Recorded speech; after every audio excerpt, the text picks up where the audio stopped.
Pomfret মশলা fry খুব সহজ কিন্তু ভারী সুস্বাদু ডিশ। সিসাইডে গেলে অ্যাটলিস্ট একদিন তো এই পমফ্রেট ফ্রাই প্ল্যাটারে থাকতেই হবে। প্রথমে মাছগুলোকে ভালো করে ধুয়ে তার পেটগুলো একটু চিড়ে রেখেছি যাতে মশলাগুলো মাছের ভেতরে ঢোকে। 12 পিস মাছের ম্যারিনেশন করতে লেগেছে 1.5 টেবিল স্পুন মতন নুন, 1 টেবিল স্পুন মতন হলুদ, একটা গোটা লেবুর রস, 4 টেবিল স্পুন মতন ফিশ ফ্রাই মশলা, আর 2 টেবিল স্পুন মতন চালের গুঁড়ো, আর 2 টেবিল স্পুন ময়দা। সব কিছু ভালো করে ধরে রাখার জন্য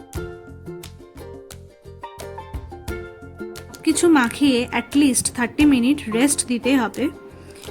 30 মিনিটস পর একটা ফ্রাইং প্যান নিয়ে তাতে মাছ ভাজার মতন বেশ খানিকটা তেল দিয়ে তাকে গরম করতে দিতে হবে। তেলটা এখানে রিফাইন্ড অয়েলই ব্যবহার করা হয়েছে। তেল গরম হয়ে গেলে মাছগুলোকে ছেড়ে দেব। ভাবছেন তো ফিশ মশলা কোথায় পাওয়া যাবে? ফিশ মশলা মার্কেটে এখন সহজেই পাওয়া যায়। আরও একটা কথা, এখানে যে ফিশ মশলাটা ইউজ করা হয়েছে তাতে লঙ্কা গুঁড়ো, নুন ও হলুদ সবই ছিল, তাই আলাদা করে একটু কমই দেওয়া হয়েছে। মাছ ভাজার সময় তেল একটু বেশি ছিটকোয়, তাই ফ্রাইং প্যানে একটু গ্যাপ রেখে একটা চাপা দেওয়া যেতে পারে। মাছ ভাজা তো হচ্ছে, তবে এরই মধ্যে নতুন বন্ধুরা চ্যানেলের রেসিপিগুলো ভালো লাগলে প্লিজ চ্যানেলটিকে সাবস্ক্রাইব করে যাবেন।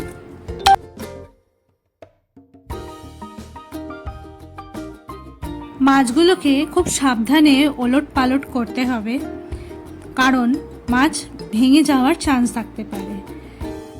তাই সুবিধার জন্য আমি একটা চামচের সাহায্যে মাছগুলোকে এইভাবে উল্টে দিচ্ছি।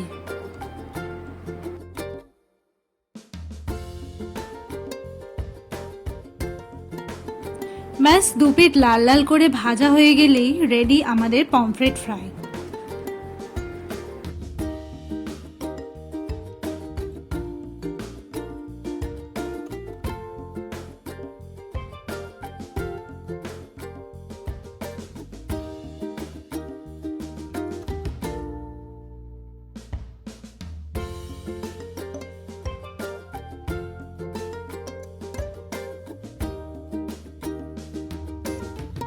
পরিবেশন করুন স্যালাড দিয়ে।